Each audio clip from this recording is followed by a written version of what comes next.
Roman साम्राज्य के पिछले भाग तक हमने रोमन साम्राज्य की लिंग, साक्षरता और संस्कृति तक का अध्ययन किया था। अब उससे आगे आर्थिक विस्तार।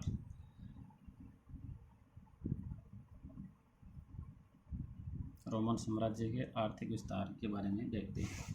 तो यहाँ पर अगर हम बात करें तो एक दो वर्ड्स हैं वो देख लेते हैं हम। एम्फोरा, एम्फोरा क्या था, उसके बाद में आर्थिक विस्तार के बारे में जानकारी लेंगे। तो एम्फोरा थे, हम कह सकते हैं या तो ये मटके या फिर कंटेनर साइज के थे, जिसके अंदर तरल पदार्थ ले जाया जाता था। और तरल पदार्थों के अंदर मुख्य रूप से जैसे शराब है, जैतून का तेल है, या फिर अन्य कोई भी अन्य तरल पदार्थ की ढुलाई इनके माध्यम से होती थी। यानी एक प्रकार के मटके थे या कंटेनर थे जिसके अंदर विभिन्न प्रकार के तरल पदार्थों की ढुलाई होती थी। और ये मिले कहाँ से हैं, तो रोम के अंदर एक जगह है, रोम में मोंटी टेस्टेक्यू,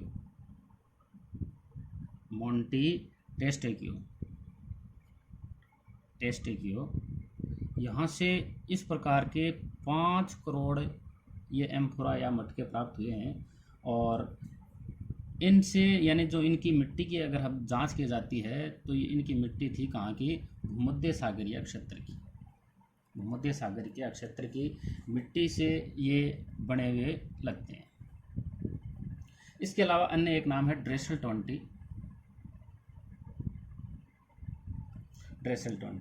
तो स्पेन के अंदर, स्पेन में 140 से लेकर 160 ईस्वी तक जैतून तेल निकालने का, यानी यहाँ पर जो जैतून का तेल है ये उद्योग है वो बहुत ही उत्कर्ष पर था, यानी चरमोत्कर्ष पर था ये उद्योग इस समय यहाँ।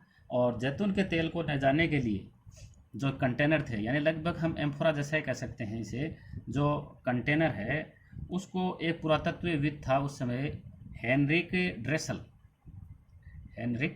ड्रेसल, इसके नाम पर इसे क्या कहा गया, ड्रेसल 20 यानी ड्रेसल 20 कहा गया।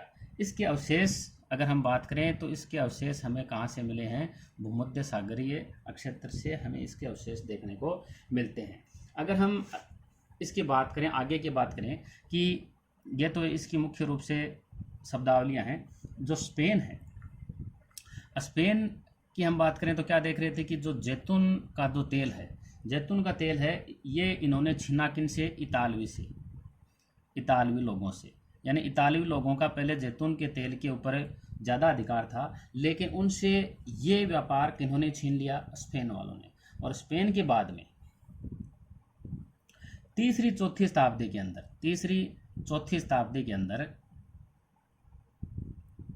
ये प्रभुत्व किन का आ गया, उत्तरी अफ्रीका का ज़्यादा प्रभुत्व आ गया। यानी स्पेन भी कर रहा था लेकिन उसके मुकाबले उत्तरी अफ्रीका का प्रभुत्व इस बाज़ार पर, यानी जैतून तेल के बाज़ार पर ज़्यादा हो गया। और 425 ईस्वी की बात करें, 425 ईस्वी के बाद में किसका आ गया, पूर्व के अंदर, यानी उसके बाद में परवर्ती 5वीं और 6ठी के अंदर भी। और उसके अंदर है एगियन, दक्षिण एशिया के अंदर, यानी दक्षिण एशिया माइनर किसे कहा जाता है, तुर्की को। इसके साथ में सीरिया,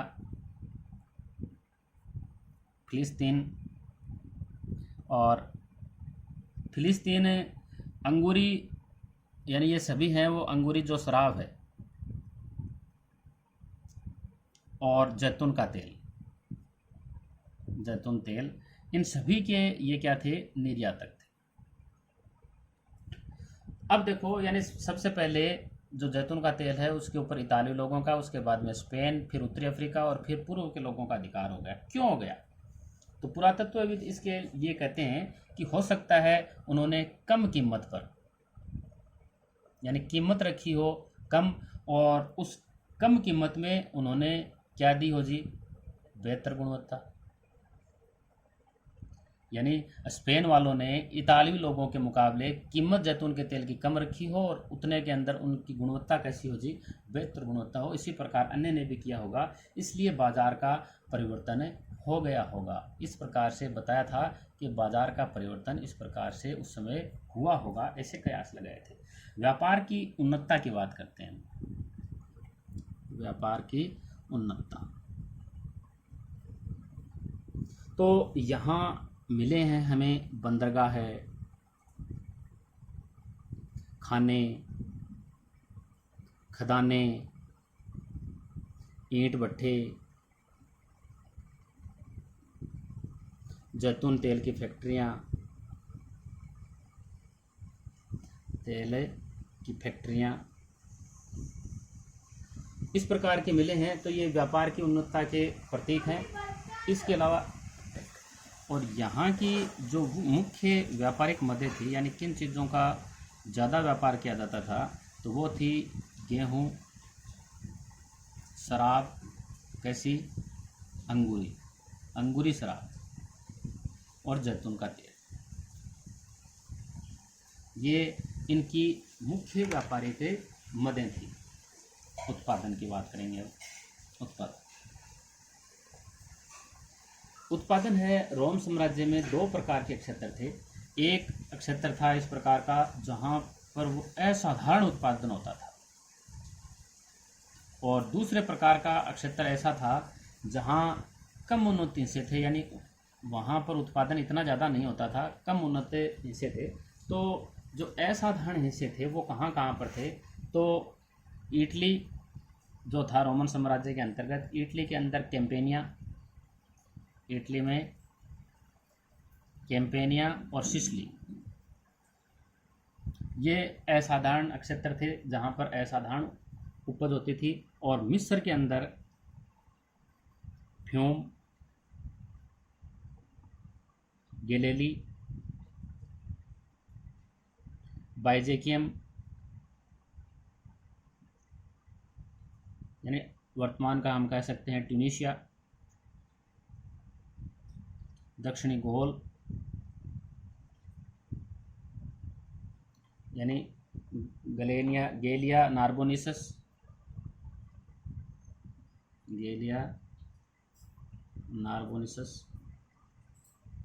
और बाइटिका, कहाँ था, स्पेन के अंदर। ये असाधारण उपजाऊ के क्षेत्र थे। और उस समय यानी निर्यात, यानी रोम के अंदर जो सामग्री है वो कहाँ कहाँ से आती थी, तो अंगूरी शराब की अगर हम बात करें, अंगूरी शराब कहाँ से आती थी, कैंपेनिया से क्या आती थी, अंगूरी शराब।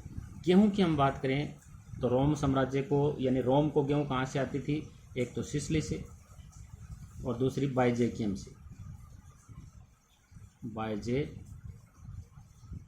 से। और गैलिली के अंदर बहुत ही गहन खेती होती थी। गहन खेती के लिए प्रसिद्ध था कौन सी, गैलिली। गहन खेती कहाँ होती थी, गैलिली के अंदर।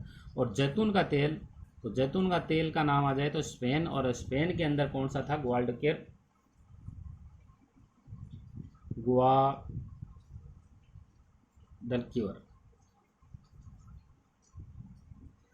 और अब हम बात करते हैं कम उन्नत किस जो क्षेत्र थे। कम उन्नत के अंदर अगर हम बात करें, कम उन्नत जो क्षेत्र हैं वो कौन से थे, तो उसके अंदर था नुमीडिया, यानी हम कह सकते हैं कि वर्तमान के अंदर कौन सा है, अल्जीरिया। वर्तमान में जो अल्जीरिया है उस समय नुमीडिया। और यहाँ पर जो देहाती क्षेत्र हैं वहाँ पर ऋतु प्रवास बहुत ज़्यादा था, यानी ये क्षेत्र कम उन्नत था, इसलिए वहाँ पर क्या था, ऋतु प्रवास था। ऋतु प्रवास क्या होता था कि जानवरों को चराने के लिए चारागाह की खोज के अंदर, यानी जानवरों को चराने के लिए चारागाह की खोज के अंदर एक स्थान से दूसरे स्थान पर चले जाना, वो क्या था, ऋतु प्रवास था। दूसरा इसके अंदर मेपालिया, यानी चरवाहों द्वारा अपने साथ अवन आकार की जो झोंपड़ियाँ थी उसे क्या कहा जाता था, अवन आकार की झोंपड़ियाँ।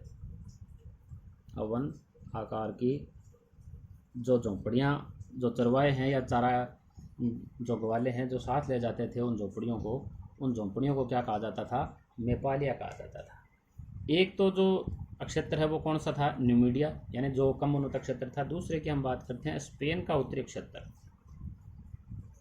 स्पेन का उत्तरी क्षेत्र यानी जिसके अंदर कौन से लोग आते थे, केल्टिक वासी लोग आते थे, केल्टिक वासी लोग, और जो पहाड़ों की चोटियों पर बसे थे, यानी जो केल्टिक वासी लोग जो कहाँ बसे थे, पहाड़ों की चोटियों पर। इसलिए पहाड़ों की चोटियों पर बसने के कारण इन्हें क्या कहा जाता, केस्टला कहा जाता था। ये इसके अंतर्गत आते थे। इसके अलावा हम बात करते हैं यहाँ की प्रौद्योगिकी की, प्रौद्योगिकी तो ये भी उस समय बहुत ही उन्नत अवस्था में थी कि जल शक्ति के माध्यम से, यानी इतनी विकसित थी कि उत्पादकता का उसमें जो स्तर था वो 19वीं शताब्दी में, यानी 19वीं शताब्दी के अंदर भी वहाँ देखने को नहीं मिला। 19वीं शताब्दी में भी ऐसी उत्पादकता नहीं थी, उत्पादकता नहीं थी जो उस समय थी। क्या थी, यानी जल शक्ति के माध्यम से उस समय मिलें चलती थी। जल शक्ति का उपयोग करके मिलें चलाने का काम उस समय रोम साम्राज्य के अंदर किया जाता था। इसके अलावा स्पेन के अंदर सोने और जो चांदी की खानें थी उनकी खुदाई भी किसके द्वारा की जाती थी, जल शक्ति के माध्यम से की जा सकती थी। यानी उत्पादकता का स्तर इतना ऊंचा था कि 19वीं शताब्दी में भी ऐसा उत्पादन हमें देखने को वहाँ पर नहीं मिला। और धन का इस समय होता था व्यापक प्रयोग, धन का बहुत ज़्यादा उपयोग होता था। इसके कारण हम कह सकते हैं कि उस समय वहाँ पर सुगठित वाणिज्यिक, यानी जो वाणिज्यिक व्यवस्था थी वो कैसी थी, सुगठित थी। और बैंकिंग व्यवस्था भी थी उस समय, वहाँ पर बैंकिंग व्यवस्था भी बहुत ही अच्छी थी। श्रमिकों पर नियंत्रण, श्रमिकों पर नियंत्रण, रोमन साम्राज्य में श्रमिकों पर नियंत्रण किस प्रकार से था, तो भूमध्य सागर और जो निकटवर्ती पूर्व था, निकटवर्ती जो पूर्व था वहाँ पर दासता की जड़ें गहरी थी, दासता की जड़ें हैं वो गहरी थी एकदम। और अगस्टस के समय की अगर हम बात करें, जो ऑक्टेवियन अगस्टस सीजर के नाम से विख्यात हुआ था, तो अगस्टस के समय इटली की जो जनसंख्या थी, इटली की जनसंख्या कुल थी 75 लाख, और 75 लाख में से कहते हैं कि 30 लाख दास थे, 30 लाख क्या थे, दास थे। इस प्रकार से कह सकते हैं कि दासता की जड़ें हैं वो उस समय क्या थी, गहरी थी। और यहाँ सारा काम दास नहीं करते, यानी रोम की अगर हम बात करें, यानी यहाँ तो हम इटली की, अगर हम इटली के परिप्रेक्ष्य में देखें तो लगभग काम दास ही करते थे कि इतनी जनसंख्या होगी तो दास ही काम करेंगे। लेकिन रोम की अगर हम बात करें तो सारा काम दास नहीं करते थे, यहाँ पर सारा काम है वो दास नहीं करते थे। लेकिन इटली के बाद में, इटली के परिप्रेक्ष्य में ये बात अलग है। दासों की अगर स्थिति की बात करें कि दास हैं उसकी स्थिति किस प्रकार से की थी, दासों की स्थिति है तो दासों को देखा जाता था, पहली बात हम करें इनकी पूंजी निवेश की दृष्टि से, यानी जो दास खरीदता था वो इसके ऊपर पूंजी निवेश करनी है कि नहीं करनी है इसके बारे में पूरी तरीके से सोचता था कि इस दास को मैं खरीदूं कि नहीं खरीदूं। उसके अंदर वो खरीदने का, खाने का, अन्य खर्चा जोड़ के उसके बाद में कि वो कितना काम करेगा उसका मुनाफा देख के कि फिर वो देखता था कि इसको खरीदना है कि नहीं खरीदना है। तो इस प्रकार से दासों को खरीदा जाता था। और कई विद्वानों ने उस समय कहा था कि इन्हें इस प्रकार के, जैसे मलेरिया बीमारी हो रही है तो मलेरिया प्रभावित क्षेत्रों के अंदर इसे नहीं लगाना चाहिए, अगर इनको लगा देंगे कहीं बीमार हो जाएंगे तो हो सकता है कि मालिक का इससे नुकसान हो जाए। तो मालिक का नुकसान नहीं करना है, किसी भी दृष्टि से मालिक का नुकसान नहीं होना चाहिए। तो इस प्रकार के मलेरिया प्रभावित जो क्षेत्र हैं वहाँ पर इनको नहीं लगाना है। अगर हम इनके साथ में व्यवहार की बात करें कि दासों के साथ में व्यवहार किस प्रकार से होता था, तो जो उच्च वर्ग के लोग हैं, उच्च वर्ग के लोग हैं वो इनके साथ में क्रूरतापूर्ण व्यवहार करते थे। और जो साधारण लोग हैं, साधारण लोग कैसा व्यवहार करते थे, सहानुभूतिपूर्ण व्यवहार करते थे इनके साथ में, दासों के साथ में व्यवहार। और पहली शताब्दी इसकी बात करें हम तो उसमें शांति स्थापित होने, यानी पहली शताब्दी में हमने पढ़ा था कि शांति, समृद्धि, आर्थिक विस्तार का ये काल था। तो शांति स्थापित हो गई थी पहली शताब्दी के अंदर। तो शांति स्थापित होने से यहाँ पर लड़ाई झगड़े में कमी आ गई थी, लड़ाई झगड़े के अंदर कमी आ गई।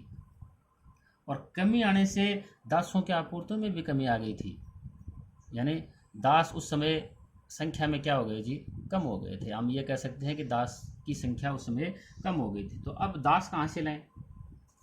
तो उस समय दास श्रम लेने के लिए, यानी दासों की आवश्यकता महसूस हुई, यानी दास दो श्रम करते हैं वो दास श्रम, तो उसके लिए दो चीज़ें थी यहाँ पर, दो प्रयोग किए उन्होंने, एक दास प्रजनन और या फिर हम सहारा लें किनका, वेतन भोगी का, वेतन भोगी मजदूरों का, यानी इनका सहारा उन्हें उस समय लेना पड़ा, दास प्रजनन। अब दास प्रजनन क्या थी कि गुलामों की यानी दासों की संख्या बढ़ाने के लिए, दासों की संख्या बढ़ाने के लिए जो दासियां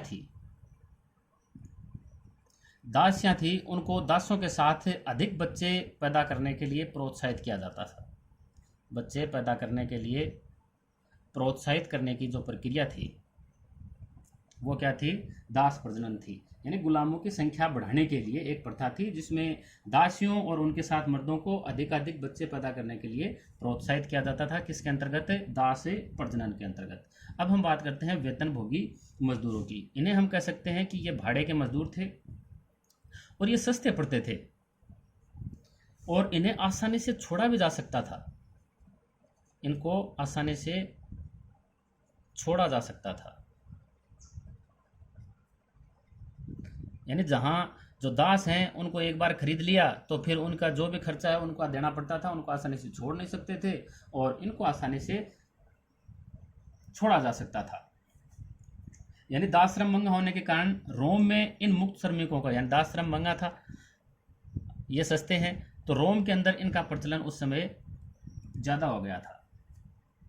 और दास श्रम महंगा क्यों था, क्योंकि उन्हें वर्ष भर भोजन भी देना पड़ता था और उनके अन्य खर्चे भी उठाने पड़ते थे, चाहे कोई भी हैं, खाने के हैं, पीने के हैं, पहनने के हैं, अन्य खर्चे भी उनके उठाने पड़ते थे। इसके कारण ये दास श्रम ज़्यादा महंगा था। और कृषि में अधिक संख्या में, फिर कृषि में भी ज़्यादा मजदूर नहीं रहे, यानी आगे चलकर कृषि के अंदर भी दास मजदूरों की संख्या कम हो गई थी, संख्या कम हो गई थी। अगर हम दासों पर भरोसे की बात करें, दासों पर हम भरोसे की बात करते हैं, तो जो दास मुक्त कर दिए जाते थे, यानी जिन्हें मालिक ने मुक्त कर दिया था या फिर जिन्हें मालिकों ने आज़ाद कर दिया था, जिनके मालिकों ने, तो ऐसे लोगों को भी, जिनको यानी आज़ाद कर दिया या मुक्त कर दिया था, अन्य लोग या उनके पुराने मालिक, या तो अन्य लोग या उनके पुराने मालिक जो भी हैं, व्यापार संभालने के लिए लगा देते थे। यानी उनके ऊपर भरोसा देखो कितना था, बहुत ज़्यादा भरोसा था। व्यापार संभालने के लिए, यानी जिनको काम में नहीं लेना है, दास प्रथा से उनको मुक्त कर दिया, फिर उनके पुराने मालिक हैं या फिर अन्य लोग हैं, उनको व्यापार संभालने के लिए अपने यहाँ रख लेते थे। और कई बार तो ऐसा होता था कि अपना वो सारा धन और कारोबार भी उनको दे देते थे, सारा धन और कारोबार उन्हें ही सौंप देते थे, उन्हें किन्हें, जो पहले उनके दास हुआ करते थे, जिनको अब उन्होंने अपने यहाँ पर व्यापार के अंदर शामिल कर लिया है। अगली हम बात करते हैं श्रम प्रबंधन।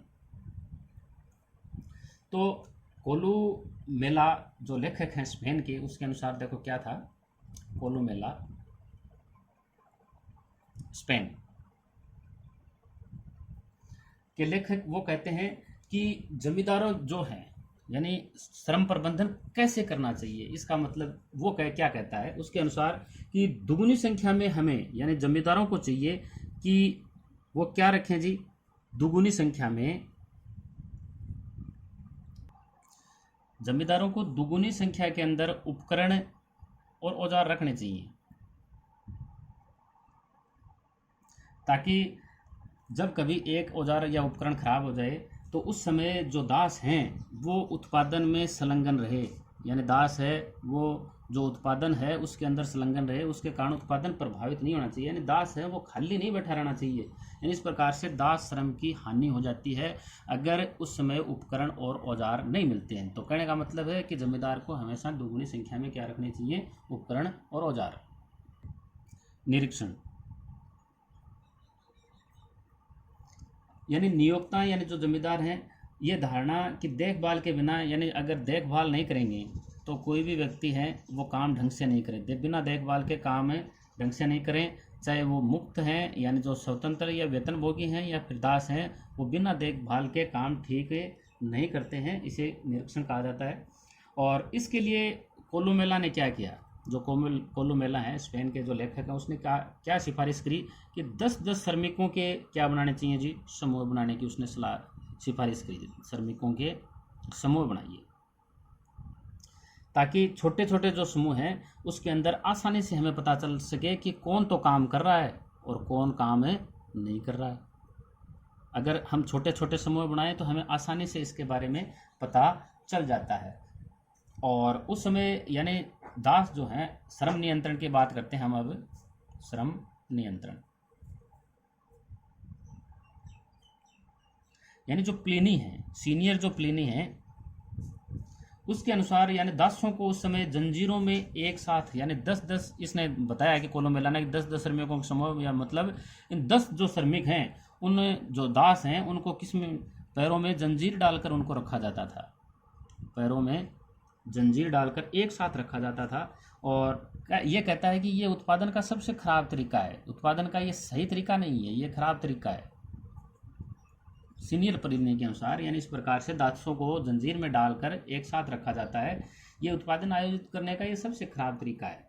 और प्लिनी के शब्दों में प्लिनी कहता है कि जो सिकंदरिया की फ्रैंकिंसिस है, फ्रैंकिंसिस यानी फ्रैंकिंसिस किसे कहा जाता था, सुगंधित राल को, सुगंधित राल यानी यहाँ की जो फैक्ट्रियां हैं उसका वर्णन किया है उसने। यानी यहाँ जो सुगंधित राल उत्पन्न की जाती थी उन फैक्ट्रियों का अपने शब्दों में कैसे वर्णन किया है उसने, कि यहाँ पर जो काम करते थे एप्रिनो,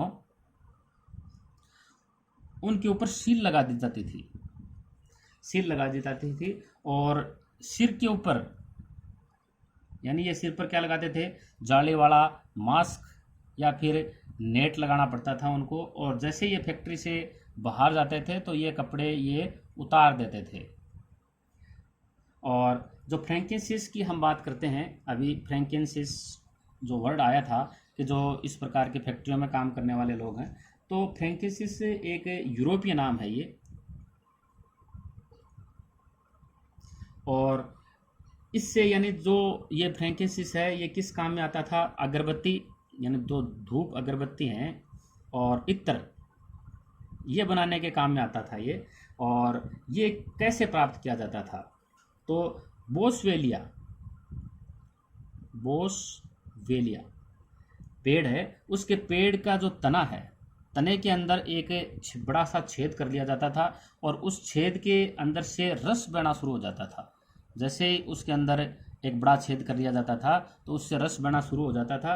और जब वो रस सूख जाता था तो सूख जाने के बाद में वहाँ से क्या प्राप्त किया जाता था, राल प्राप्त किया जाता था। और इस प्रकार की सबसे जो उत्कृष्ट राल है वो कहाँ से मिलती थी, अरब प्रायद्वीप से। सबसे उत्कृष्ट राल है वो कहाँ से मिलती थी, अरब प्रायद्वीप से मिलती थी।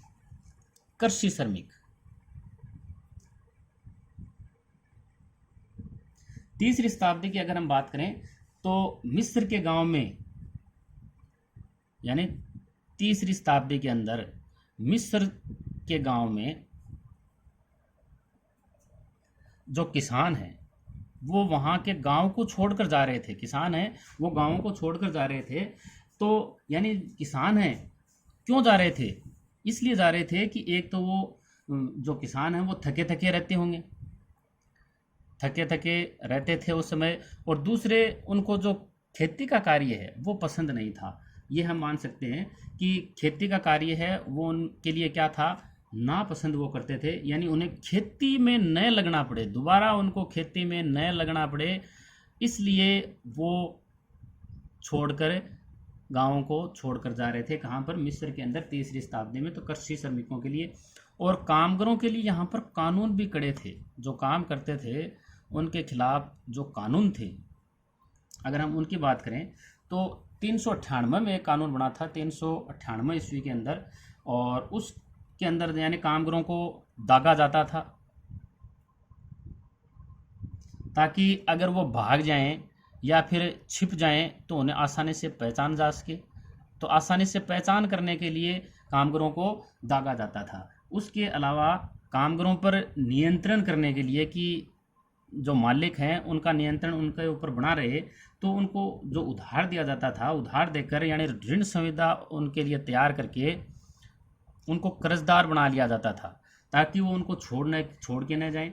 तो कई श्रमिक, अगर हम बात करें, यानी इस प्रकार से उनके खिलाफ कानून बन गए थे, दागा जाता था पहचान के लिए और नियंत्रण करने के लिए ऋण संविदा उसके खिलाफ वो तैयार कर लेते थे। और कई श्रमिक हैं वो जीवित रहने के लिए गुलामी में काम करने के लिए आत्मसमर्पण कर देते थे और ऋणबद्धता स्वीकार कर लेते थे। ऋणबद्धता वो स्वीकार कर लेते थे। कई श्रमिक इस प्रकार के भी थे कि वो आत्मसमर्पण भी कर देते थे और ऋणबद्धता स्वीकार कर लेते थे। और ऑगस्टीन के पत्रों से हमें इस प्रकार की जानकारी मिली है। ऑगस्टीन के जो पत्र हैं उससे ये जानकारी मिली है कि कभी कभी जो माता पिता हैं, पेरेंट्स, जो माता पिता हैं वो अपने बच्चों को 25 वर्ष के लिए, यानी 25 वर्ष के लिए बच्चों को बंधुआ मजदूर बना देते थे। बंधुआ मजदूर बना देते थे अपने बच्चों को। और ग्रामीण, अगर ऋणग्रस्तता की बात करें हम, ग्रामीण ऋणग्रस्तता, तो ये तो और भी ज़्यादा व्यापक थी। यानी अगर इसका उदाहरण हम देखें तो 66 ईस्वी के अंदर, 66 ईस्वी के अंदर और यहूदी जो विद्रोह था, जबरदस्त एक यहूदी विद्रोह था, उसके अंदर क्रांतिकारियों ने जनता का जो क्रांतिकारी थे यहूदी विद्रोह के अंदर, क्रांतिकारियों ने जनता का समर्थन प्राप्त करने के लिए, जनता का समर्थन प्राप्त करने के लिए साहूकारों के ऋण पत्र नष्ट कर दिए थे। साहूकारों के ऋण पत्र हैं उनको नष्ट कर दिया था। और ये विद्रोह है वो जुड़ेया में रोम के शासन के विरुद्ध हुआ था। यानी जो यहूदी जो विद्रोह है वो यहूदी विद्रोह है वो किसके विरुद्ध हुआ था? जुड़ेया में रोम शासन के विरुद्ध, जिसे रोमवासियों ने यहूदी विद्रोह है, यहूदी युद्ध कही जाने वाली लड़ाई, उसको क्रूरतापूर्वक उन्होंने दबा दिया था। लेकिन हमेशा श्रमिकों का दमन नहीं, इस प्रकार की स्थिति नहीं है कि हमेशा उनका दमन ही हो, हमेशा दमन नहीं होता था उनका।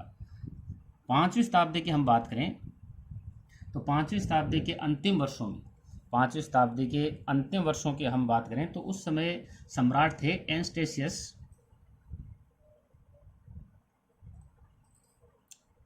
एनास्टेसियस, और इसने ऊंची मजदूरी देकर,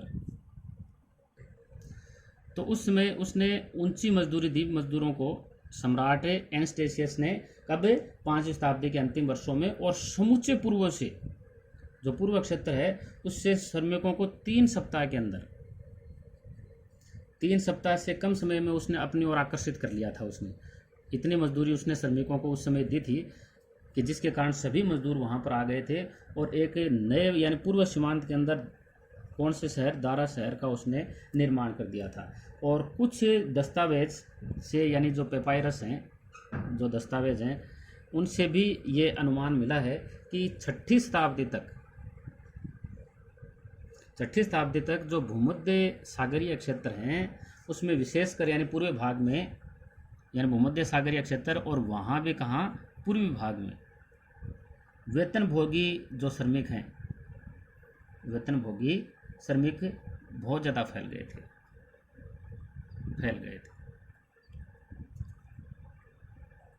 साम्राज्य के अगले भाग के अंतर्गत हम रोमन साम्राज्य की सामाजिक श्रेणियों का अध्ययन करेंगे।